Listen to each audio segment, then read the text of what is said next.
Yo, family, high value basketball. We are back once again with the absolute best basketball commentary on the planet, you dig? Yo, we got our first preseason game. Shout out to the Japan NBA Games 2022. Man, does it feel good to see NBA basketball back in action. I gotta say, y'all, I was missing it. I definitely was missing it. I started a whole daggone page to talk about basketball in preparation for the return of the season. And here we are. Let's go, man.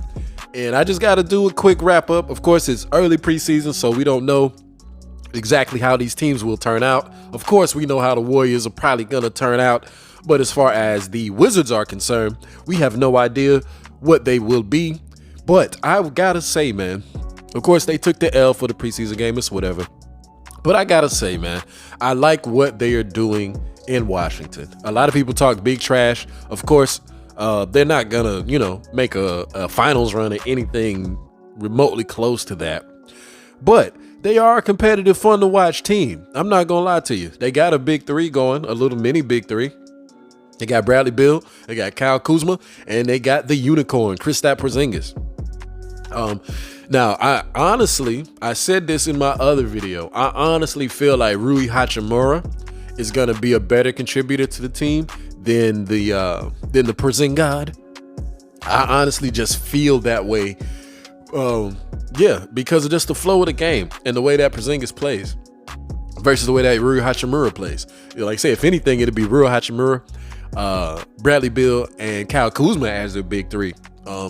If we really keeping it a buck, and I know Rui, he comes off the bench, I believe, but I think that is a great strategy. That's about the best strategy they can probably get out of the guy, just like the Warriors did with Andre Iguodala. Andre Iguodala is not a bench player whatsoever, but because there's the other four players on the starting five are just so super ultra dynamic, he doesn't get the most out of himself because other players, there's only one ball. So to put him on the second squad and make him more of a leader of that squad, he can maximize himself and boost up the whole, scoreboard and the stat sheet. And so I see a similar thing potentially taking place with Rui Hachimura, yo. Like, I feel like that's going to be a legitimate spot for him to really expand in if they're not going to keep him in the starting lineup. Again, it's preseason, so things are always a little wonky. But Porzingis, he's the same thing, man. Porzingis is the same thing, yo. I really don't feel like this dude is a plus like that. Just being very honest. He's way too big, way too not mobile, and the way that his offensive style of play is, like he basically kind of needs the ball a little bit. Like once you pass him the ball, he's finna mellow it basically. Like he's finna dribble, he's finna do his dribble moves and put up a shot. Like, so you only throw him the ball when you ready to take a break from shooting yourself. Like there's hardly any real movement with the guy off the ball that I seen. I saw maybe one play where they did a backdoor and he slammed it home. But generally speaking, the way that he likes to play and how he's so perimeter oriented, even though he's 8 feet tall, nah, bro, this ain't finna work, bro. Like, you are not Dirk Nowitzki, bro. Like, you just not. You not Dirk. You not KD. Your style of play isn't conducive to high level winning basketball. I'm not sorry. That's just what it is. And so Kyle Kuzma, though, was showing himself to be halfway legit. Like, the dude is showing out, getting highlights. He's shooting threes. He's being free with it. He's not playing scared.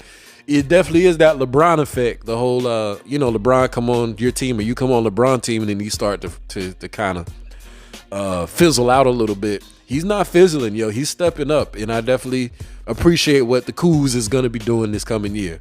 And, of course, without being said, Bradley Beal, yo. I mean, he's Bradley freaking Beal. He's going to continue to be Bradley Beal. And, shout out to the team, man.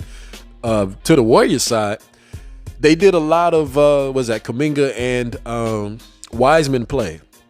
They did some Moody play too, of course. Moody, I don't got no issues with Moody. I'm pretty sure Moody's going to integrate super well, and that's just going to be what it is. But Wiseman and Kuminga, these are definitely projects for the Warriors. I see it. I can see it because the Warriors aren't used to big men. If we really think about it, In the long history outside of, was it Wilt Chamberlain, I believe, that played for him? And if it wasn't him, please forgive me. Another great. I'm just spitting off the top of the head with that random fact. They don't have a legacy of big men in the Warriors organization, from old past owners to current owners. Their legacy comes from wing players and point guards. That's their big legacy. Think about it, like the Baron Davises and the Tim Hardaways, what I just made mention of, buddy, Chris Mullins and stuff like that. These aren't big men. These are guards and perimeter players and stuff like that. So seeing that, we have that whole legacy, let's say going into the Curry legacy, the Curry Thompson legacy and stuff like that. Seeing that they've got these two super athletic big men in Wiseman and Kuminga, you can tell they don't know what to do with them because they didn't put these dudes on the G League teams forever. And to me, I feel like that's kind of stunting their growth a little bit because they're not getting NBA level reps. And you could tell that these dudes can potentially grow, but they don't got NBA speed because they ain't been playing the NBA game because they either been on the bench or been in the G League. Like, bruh, I understand y'all are the Warriors and y'all got, a staple of players, but dude, put these dudes out there in the regular season. Like, James Wiseman should have been getting regular season minutes last year. Like, yeah, Kuminga should have been getting regular season minutes last year. And not just garbage time, because I already see them doing it with Kuminga. They garbage time and minute the man up, and they're trying to give Wiseman some run. Wiseman definitely gonna be a plus guy, but Wiseman just needs to get up to NBA speed. So he could have been up to NBA speed last year, in my opinion, if they let the dude play. So we're gonna see how the Warriors develop these two dudes. These guys are definitely more traditional big men. Like, Wiseman is a little less limited in his shooting ability, but Kuminga, he's definitely just an old school power forward, Kenyon Martin kind of type dude, like dunk on you real crazy, maybe get a block or something like that. So seeing that they now have two of these type of players in their staple, definitely want to see how they bring them into the rotation.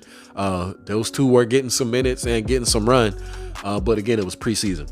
So hopefully they get integrated a little better, and we can see another version of the Warriors that use 7-footers with utility on the team.